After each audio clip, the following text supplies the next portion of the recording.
Welcome back to Sweety cooking channel అండి. ఈరోజు recipe వచ్చేసి బెండకాయ ఫ్రై.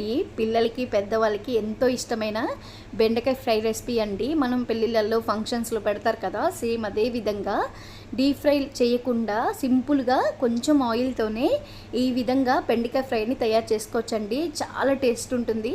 ఒక్కసారి మీరు ఫుల్ వీడియో చూసి ఒక్కసారి ట్రై చేయండి. ఈ వీడియో మీకు కనుక నచ్చితే ఒక లైక్ చేసి కామెంట్ చేయండి, సబ్స్క్రైబ్ కూడా చేసుకోండి. చాలామంది సబ్స్క్రైబ్ చేసుకోకుండా చూస్తున్నారు. ప్లీజ్ అండి సబ్స్క్రైబ్ చేసి షేర్ చేయండి వీడియోని.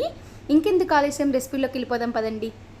చూసారా, నేను ఇక్కడ 1 కేజీ బెండకాయల దాకా తీసుకున్నాను. ఈ విధంగా కట్ చేసుకోండి, మరి పలసగా కట్ చేసుకోవద్దు. ఈ విధంగా కట్ చేసుకుంటే సరిపోతుంది. ముందుగా ఇప్పుడు స్టవ్ వెలిగించుకొని కళాయి అనేది పెట్టేసుకోవాలి. చూసారా, ఇక్కడ నేను 2 టేబుల్ స్పూన్స్ దాకా ఆయిల్ అనేది వేసుకున్నాను. ఈ ఆయిల్ అయితే మనకి సరిపోతుంది. మనం ఫ్రైకి ఎట్లా అయితే వేసుకుంటామో అదే మాదిరిగా వేసుకుంటే సరిపోతుంది. ఇక్కడ నేను ఒక 2 టేబుల్ స్పూన్స్ అంతా పల్లీలు తీసుకొని ముందుగా వేయించుకోవాలి. పల్లీలని కూడా మీడియం ఫ్లేమ్లోనే పెట్టుకొని వేయించుకుంటే లోపలంతా మంచిగా కుక్ అయ్యి మనం తినేటప్పుడు కూడా చాలా టేస్ట్ ఉంటాయి. అస్సలు హై ఫ్లేమ్ పెట్టి చేయకండి ఈ వంట అనేది. కలుపుకుంటూ వేయించుకోవడం వల్ల అటు ఈవెన్గా ఫ్రై అయిపోతాయి. చూస్తున్నారు కదా, ఇలాగ మంచి కలర్ వచ్చిన తర్వాత తీసేసుకోవాలి పల్లీలు అనేవి. ఇప్పుడు అదే కళాయిలో మనము 1 కేజీ బెండకాయలు ఉన్నాయి కదండి, కొన్ని బెండకాయ ముక్కలు వేసుకుంటూ వేయించుకుంటే సరిపోతుంది. 2 సార్లు వేయించుకుంటే సరిపోతుంది. అన్నీ ఒకేసారి వేయించుకోవడం వల్ల ముక్క అనేది అతుక్కుంటుంది. మనం డీప్ ఫ్రై చేసేటట్టయితే అట్లా వేసుకోవచ్చు, కానీ డీప్ ఫ్రై చేయట్లే కదా, ఇలా సింపుల్గా ఆయిల్ కూడా వేస్ట్ అవ్వకుండా ఈ విధంగా రెడీ చేసుకోండి. సాంబార్లోకి కూడా, సైడ్ డిష్గా, రసంలోకి కూడా చాలా టేస్టీగా ఉంటుంది ఈ బెండకాయ ఫ్రై అనేది. ఒక్కసారి మీరు తప్పకుండా ఈ వీడియో ఫుల్గా చూసి ట్రై చేయండి. ఇలా కలుపుకుంటూ వేయించుకోండి మధ్య మధ్యలో, అప్పుడు ఈవెన్గా ఫ్రై అవుతాయి. చూసారా, ఇలా వేగితే ఒక 50% దాకా వేగితే సరిపోతుంది. మళ్ళీ మనం కొంచెం వేపుతాం కాబట్టి తాలింపు వేసిన తర్వాత ఒక 50% కుక్ అయితే సరిపోతుంది. చూసారా, ఈ విధంగా వేగితే ఇప్పుడు ఈ ముక్కలన్నిటిని ఒక గిన్నెలోకి తీసేసుకుందాము.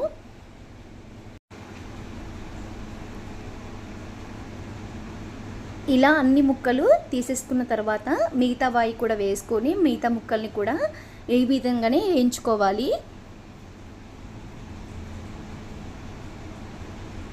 చూసారు కదా, ఇలా వేగితే సరిపోతుందండి.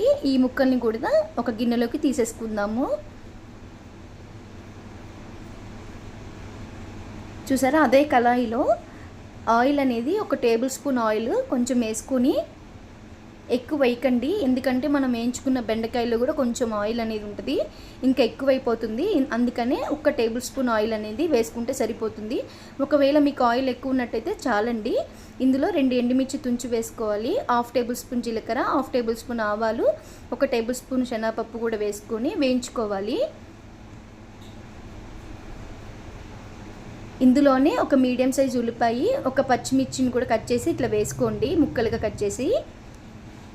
ఇవన్నీ మంచిగా మగ్గిపోవాలి.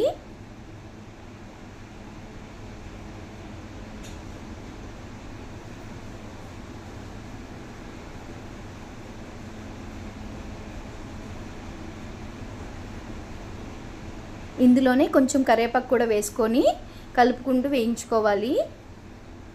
చాలా టేస్ట్ ఉంటుందండి. ఒక్కసారి ఈ ప్రాసెస్లో చెయ్యండి, చాలా బాగుందని చెప్తారు ఇంట్లో వాళ్ళందరూ కూడా.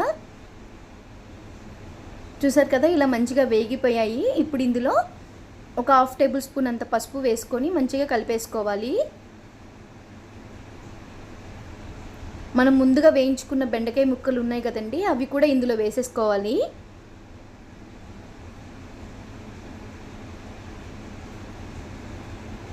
ఇలా తాలింపు కూడా దానికి మంచిగా పట్టేయాలండి బెండకాయ ముక్కలకి. ఒక 5 నిమిషాలు మీడియం ఫ్లేమ్లోనే పెట్టుకొని ఇలా వేయించుకోవాలి, మూత అస్సలు పెట్టద్దు.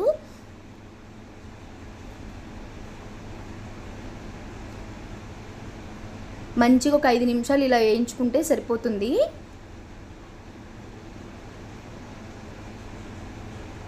ఇప్పుడు ఇందులో ఒక టేబుల్ స్పూన్ కారము వేసుకొని ఒకసారి మంచిగా కలిపేసుకోవాలి.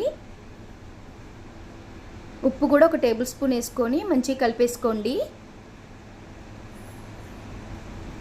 బెండకాయకి ఉప్పు కారం కూడా మంచిగా పడుతుంది. మనం తినేటప్పుడు కూడా టేస్ట్ అనేది చాలా బాగుంటుంది.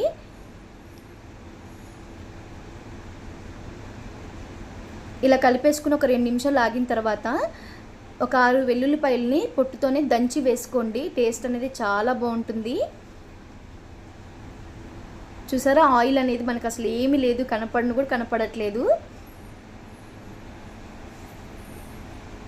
ఇందులోనే మనం వేయించి పెట్టుకున్న పల్లీలు కూడా వేసుకొని కలిపేసుకోవాలి.